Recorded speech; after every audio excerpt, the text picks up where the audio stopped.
So it's important for the public to understand that we're more broadly testing, and not every test is confirmed presumptive positive. I want to cover a couple of other points here that are very important for the public to understand.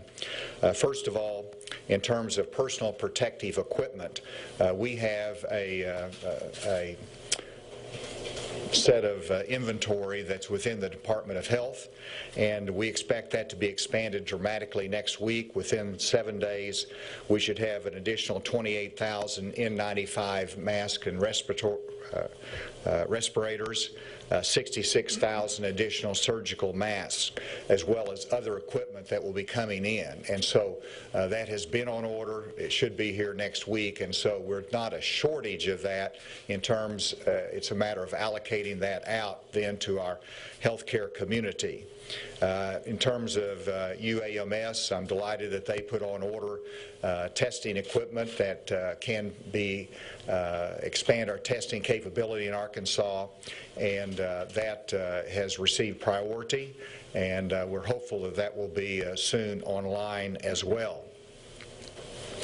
In terms of our large gatherings here in Arkansas, the mayor, and I talked to him earlier today. I'm not sure whether he's here. I think he's going to be dropping in a little bit later. But Mayor Scott announced his recommendation that in Little Rock there would be no larger gatherings than 200 people. And I want to extend his recommendation and join in that recommendation to the 4-county area that we covered yesterday for school closings. And so that would be the 4 central Arkansas counties. That would include Pulaski, Jefferson, Saline, and Grant counties. And beyond that in the state, I expect people to make good judgments, but there has not been those confirmed cases in the other geographic regions of the state. I have spent quite a bit of time talking with my cabinet, but particularly to Dr. Smith, about staff resources. And I've asked him, what do you need? Whatever you need, let us know. We'll get it for you. And one request that was made is they need new lab positions. And so I've authorized 10 additional lab positions to be filled immediately here within the Department of Health and their testing lab to move the throughput through quicker in our testing procedures. We have a call center need. Right now there's over 800 calls that are backed up at our call center. Now, this is unacceptable because you've got the public that's calling in asking for answers to questions. And so we're moving resources to the call center as well as additional equipment. We do believe this is simply a surge, but we want to make sure that we do the best we can to be able to answer the public in their inquiries. I do want to address the schools, and then Secretary Key will talk about this as well. There's a great deal of conversation going on around the state about, well, should schools be closed, particularly whenever we've seen some of our higher education going into distance learning. And I've tried to listen to the healthcare professionals, particularly the CDC guidance. And the CDC made clarity on their guidance on school closings yesterday, and we've reviewed that. And I think it helps guide us in the state, and I encourage school officials to read that guidance. It gives them an understanding of how this might impact their schools. And without reading it in its entirety, it says that available modeling data indicate that early, short to medium closures do not impact the curve of COVID-19 or available health care measures. They are not recommending school closures. If there was a confirmed case or a test positive, then you would want to close the school long enough to have cleansing and some deep cleaning of the school, and then it can be reopened. But that's a short-term remedy, and it doesn't apply broadly statewide. They cite instances where schools have been closed, and it hasn't indicated that that has made any difference in the outcomes. And they go on to point out that they're not advising schools to be closed because it not only does not add to the health of the students and the community, but it disrupts the ability of healthcare workers to do their work because they have children that they have to worry about. It disrupts the delivery of food for food insecure families through the school services and on, as well as the productivity of workers that depend upon that regularity of the school. So it's a serious issue, as I mentioned yesterday, and CDC is not recommending that broadly unless there is a confirmed case in the area. And then I've issued an emergency public health order 2 days ago. I'll be amending it again today, and I'll be amending it from time to time as we see additional needs and urgent matters that need to be addressed. And so this afternoon I'll issue an amended emergency order that enhances the ability to carry out telehealth in Arkansas, which means that physicians can talk to their patients and establish Arkansas physicians can establish a patient relationship over the telephone during this emergency time. Obviously, when they're calling their physician or a doctor and say, I've got symptoms, what do I do? We want the doctor to feel comfortable in giving counsel, advice, and establishing that patient relationship. It's also important in the mental health area. I don't expect mental health professionals, they might not be meeting face-to-face. They need to have the ability in this urgent time to be able to communicate by telephone and to carry out their responsibilities in their profession. Now I see the Mayor, and Mayor, I did reference your leadership here in this city, and that we're expanding your recommendations to a 4-county area in terms of large-scale gatherings. With that, I'd like to ask Dr. Smith to make comments, followed by Secretary. Oh, sorry, Nate. Thank you again for being here, and thank you, Governor, for your leadership in this and the support that you've given to the Department of Health and to the other agencies of the state. By way of update, as the Governor has mentioned, we've had 3 new positive tests. The case that is of most concern is the one where we don't have a linkage to an out-of-state exposure or to a known case, and that suggests the likelihood of transmission within the Little Rock community.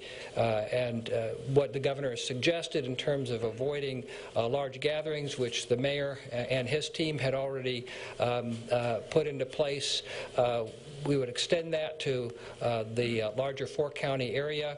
And the issue of social distancing, trying to avoid unnecessary gatherings, especially for those who are older or who have underlying medical conditions, trying to avoid contact with sick individuals, but also with larger gatherings. At this time, we don't have evidence of community transmission outside of this area and other parts of the state, but we're continuing to monitor the situation very carefully. We'll continue to test and evaluate and give updates. As you know, this is a very dynamic situation. It was just Tuesday when we found our first case, and so we'll continue to keep you informed. Thank you, Governor. Thank you, Dr. Smith.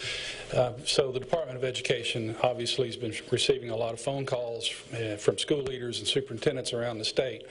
But now, given the clarity of the CDC recommendations, what we know is that schools are the safest places in the state for most of our students. And the services that they receive there, not only the educational opportunities, but the meal services that go on are very important. And we want to keep that access open as long as we possibly can. So given the CDC recommendations, we are continuing to monitor, but it is important that we keep our schools open, and obviously we are going to be in contact with superintendents should their conditions change, should their information change, and we'll be responding accordingly. In the meantime, we are asking them to make preparations.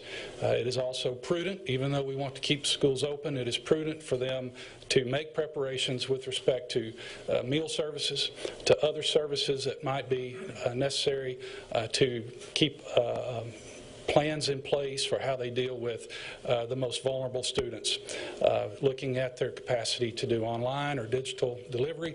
All of those things are areas in which we are continuing to support our schools and ask for their continued diligence in planning. Sure. I would just add to what Dr. Smith said. There's an issue going around as far as testing is concerned in the state of Arkansas. It is true that the Department of Health has limited testing at this point. The Department of Health has said they have about 20 tests they can do per day. However, I want physicians and nurses around the state to realize that you can order the test right now. Anywhere in the state, if you have a patient that you believe might have the coronavirus, you can do the swab, order the test, and send it to one of the commercial labs, either Quest or LabCorp, to get that test completed.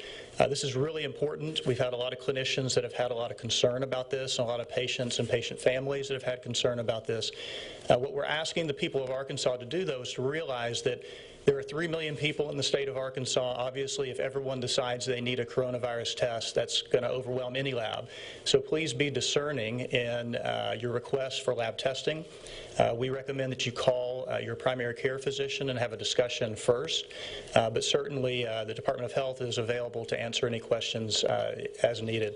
But the end result is that we do have the ability to test patients in the state of Arkansas.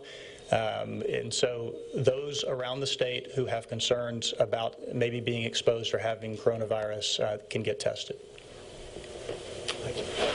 And I want to express my thanks to Dr. Smith. He's doing yeoman work under very difficult circumstances, and all of his team, and Dr. Bledsoe as well. With that, I'll turn it over to any questions. Yes, ma'am. About the testing. I thought that in order to take the specimens, we needed some kind of special protective gear when you're with the patient. And so if you can order the tests, if your doctor doesn't have the gear, how does that work? That is correct. It's recommended that if you suspect someone has COVID-19, that you want to protect the person who's seeing that individual as well as collecting the specimen. The specimen is not difficult to collect. Currently, the CDC is just recommending a nasopharyngeal swab, just a swab in the back of the nose. But if you're seeing someone who's suspected of having COVID-19, that healthcare worker has to protect himself or herself. That requires that they have some level of personal protective equipment, gown, glove, preferably an N95 mask, and a face shield. As we go along, we may get guidance from the CDC that allows us to streamline that a little bit, but that's where we are at this point. And the issue of PPE, personal protective equipment, is a challenge that's most usually available in higher level health centers like hospitals, but UAMS is going to be expanding some of those services, and hopefully we'll have other providers who follow suit so that it's easier to get access to those tests. So do I understand that to take a specimen, you do need to have face and N95? Well, if you're having face-to-face contact with someone who's suspected of having COVID-19, then that's not any different than what's recommended for clinical care for that patient. You yourself cannot order a test and administer it to yourself and send it to the lab, can you? I'm not sure I The understand. public is not able to buy a test and to test themselves and send it. No, not at this point. So what's the concern then about people? How many people have we tested? We've tested approximately 70 as of this morning. I mean, overall, including negatives and positives. Right, approximately 70. Now there are 70. Now there are other tests that have been done through private labs. We get those results, but there's a turnaround time on that, which could be 4 or 5 days, perhaps even longer. We've gotten 3 so far from LabCorp results back, and of course all negative. In concern to having the gear, what about the cost? What's the governor? Is there are you all trying to assess difficulties in people being able to afford the test, or? We're doing everything we can to assure that the insurance companies waive the deductibility, that cost should not be an issue for the test. I think that message has come from the President through the insurance companies, and it's coming from the state as well. The cost of the test should not be an issue. If the doctor says that's needed, don't worry about it. That's going to be waived or covered by insurance or waived on the deductibility. Yes. Yesterday you mentioned that you have a lot of faith in the private sector for canceling these events. We saw the Catholic Diocese go ahead and cancel services right now, but there's still a lot of churches that are planning to continue on regular services this Sunday in the metro area, and we have a concert tonight, a Toby Mac concert, that's still expected to go. Is that faith still continuing, or are you giving more guidance to them to, consider canceling service? I think people have made really good judgments. I mean, you've had every large event that I'm aware of canceled out of safety concerns and out of the recommendation from the mayor. And so I think they're making very good judgments. Now, when it comes to church, you're going to see some churches that are going to cancel services because they have large crowds. They don't want to take risks. They might have an elderly congregation, but you're going to have some other churches that are going to be creative. They're going to practice social distancing, that they're going to make sure that they're protected in other ways. So let's let the churches make their judgments. I've told people I heard a very creative church service where a pastor is going to have everybody drive to church and listen to the church service on the radio, because they're going to broadcast on the internet, and they're going to have a hay wagon there where he's going to preach from, and that way they can take up a collection. So I fully expect in a serious vein that people will be responsible in that fashion and make good judgments. In terms of the testing, for people who don't have insurance, the Community Health Center Association has asked for the state to pay for the testing for people who don't have insurance. Is that something that you would consider, or what about people who don't have insurance? Well, if they don't have insurance, they may have Medicaid coverage, and so Medicaid will cover it, and we're, any deductible, any co-share can be waived on that. I mean, you can see the volume of cases we've had. It's not an issue. And so the simple message is to the public, don't worry about the cost of a test. Sure, we'll ask for insurance, we'll ask for whether you have Medicaid coverage, but beyond that, they can have that test done, and that's not going to be an issue. What are the condition of those 3 new patients? Are they in the hospital in isolation? Are they at home? We have 2 outpatients and 1 inpatient. How long is that recommendation of the gatherings for? That's for the next 60 days, which I think is, the schools were closed for 2 weeks. I think that can be reevaluated down the road in a couple of weeks. But that is probably going to be in place for some time, even though I think we need to immediately look at it at least for the next 2 weeks. Is there a point where that large gathering recommendation becomes a directive? Sure, there's always that possibility, but quite frankly, of course I said the 4-county area, but we have a service for a police officer memorial service in Hot Springs next week. I expect more than 200 people there, and I expect them to take the appropriate precautions, but that's the decision that they will make. It's outside of that 4-county area, and so I think you just have to be careful about making broad pronouncements whenever people are acting responsibly. Give them information, and they're going to make good judgments. Governor, you mentioned the call center just inundated with calls right now.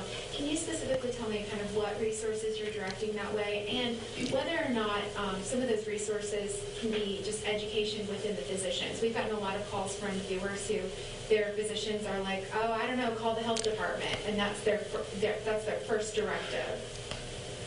I hope that the physicians, and I'm sure that they are being brought up to speed very quickly, so that they can give good counsel on testing and on symptoms. But, you know, people call the health department and you ask what resources we're putting there. Dr. Smith, I believe, asked for 20 new individuals that will be able to man the phones. And so I've asked Department of Human Services that has call centers that have people that are trained to handle calls to move those over very quickly so that we can beef up that. Now, that's not necessarily a trained physician, but they need, you know, answers quickly, and they can triage those to make sure they get that to the right healthcare provider and get the right information to them. Do you have anything to add to that? Yeah. Also, just a reminder of Chancellor Patterson had announced the UAMS call line as well. These 3 new patients, where did they go to get tested? Was it the ER, the doctor? Go ahead. Well, the inpatient, of course, was tested as an inpatient, and the others were tested as outpatients. So does that mean we have 2 inpatients total? Was that a general question? That's correct. Okay. Was yours I think yours might have been a more general question as to where someone would go to get testing. Yeah, like did they walk into the ER? No, that's what's very, very important is that they don't just walk into the ER, because if they're symptomatic, then that's going to expose a lot of people. And so many of the ER rooms and the hospitals have put signs on their doors: if you believe that you're symptomatic, you need to make a phone call. And so everybody who believes that they need to have a test or they wonder about their symptoms, call your physician, call the hospital, don't just walk in the door.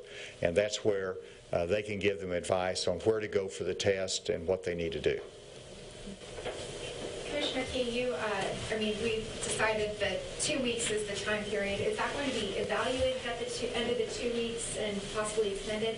And if so, are there enough AMI lessons in place to accommodate that?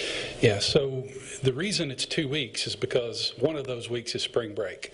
So if you look at the CDC guidance, we're very much in line with their guidance. They said if you do have a case of a presumptive confirmation, then or presumptive case, then a 2 to 4 day period of time for closure, for sterilizing, cleaning, sanitizing, the whole thing, that is in order.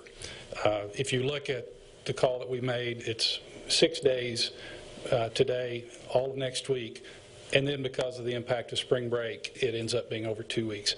It will be reevaluated, obviously, as you have heard today, because this changes so rapidly. We will reevaluate as we get toward the end of, I think of even next week, we'll have a better idea of what it could look like. AMI days, so the department automatically extended from 5 days to 10 days the approval of every district that had submitted an AMI plan. Districts that had not submitted an AMI plan, we reopened the window and gave them until May 1st to submit a new or an AMI plan for this school year.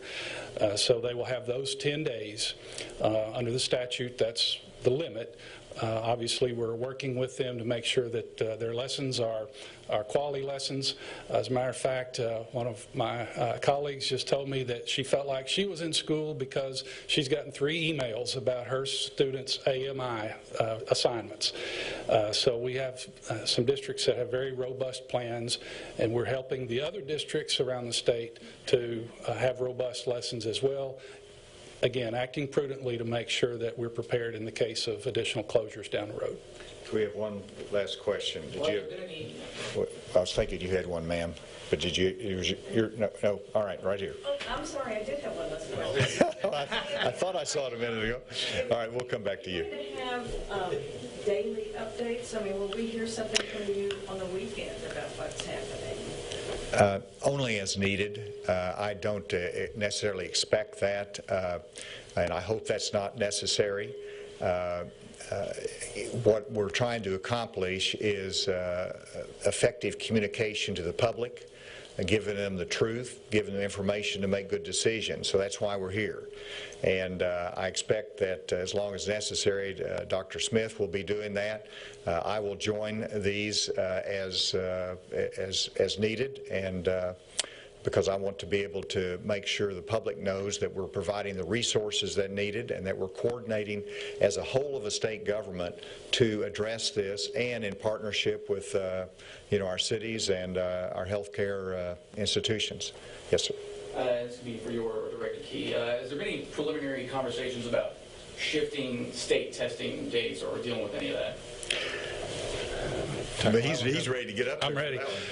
Jay, we've been looking at that. So, yes, we can adjust the testing window if that is something that becomes necessary. We have been in contact with ACT Aspire on what that would mean. That might mean a delay in getting the results back, usually by July 1. At this point, that's not the priority. The priority is, can we extend? And yes, that is an option. We're looking at all options with respect to the state testing requirements. Just real quick, the Trump administration is supposed to be announcing a national emergency. Are there any actions the state will be able to, is planning to take with the flexibility it would have under the national emergency? We have broad authority as a state under my emergency order, so I expect the President's declaration to be looking at it more from a national perspective. I think we'll all wait and see what he has to say. I will be on visiting with the Vice President next Monday. We do that regularly, and so we'll be able to follow up if there's any thing that comes out of the national declaration today that might benefit Arkansas or we need to tap into. I'll raise that with the Vice President on Monday. Thank you very much.